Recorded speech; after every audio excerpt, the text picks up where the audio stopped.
Cooperation among cooperative અંતર્ગત આખા ગુજરાત રાજ્યની અંદર આ પ્રમાણેના કાર્યક્રમ થઈ રહ્યા છે। આજે દેશના યશસ્વી પ્રધાનમંત્રી માનનીય મોદી સાહેબે આઝાદીના 75 વર્ષ બાદ જે રીતે દેશમાં સહકારતા વિભાગ અલગ શરૂ કરવામાં આવ્યો છે અને એની જવાબદારી અમિતભાઈ શાહ સાહેબને સોંપી છે। ત્યારથી જ અમિતભાઈ શાહ સાહેબ દ્વારા જે રીતે અલગ અલગ ઇનિશિયેટિવ લેવામાં આવી રહ્યા છે તે અંતર્ગત ગુજરાત રાજ્યને સૌથી પહેલું મોડલ સ્વરૂપે પંચમહાલ અને બનાસકાંઠા ડિસ્ટ્રિક્ટને જવાબદારી સોંપી હતી। કોઓપરેશન એમોંગ કોઓપરેટિવની અંદર રાજ્યના તમામ ગામડાઓની અંદર સેવા સહકારી મંડળી હોય, દૂધ મંડળી હોય, તમામ ખેડૂતો, પશુપાલકો સેવા સહકારી મંડળી દૂધ મંડળી સાથે જોડાયેલા હોય, તેમના બધાના એકાઉન્ટ પણ આ બેંકની અંદર હોય અને બધાના પેમેન્ટ પણ ઓનલાઈન થાય।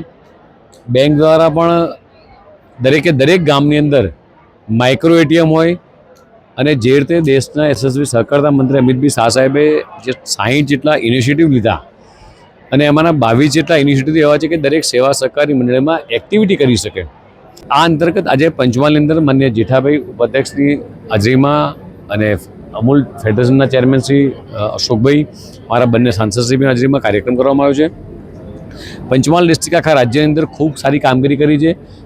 તમામ ગામડાઓને એ સેવા સહકારી મંડળીથી કવર થયા છે। બેંક મિત્રો પણ બની ચૂક્યા છે। સાથે સાથે દરેક ગામને માઇક્રો એટીએમ કે મોટા એટીએમ કે બેંકની બ્રાન્ચો પણ ખુલી ચૂકી છે। આજે પંચમહાલ ખાતે અમે લોકોએ રિવ્યૂ બેઠક રાખી હતી।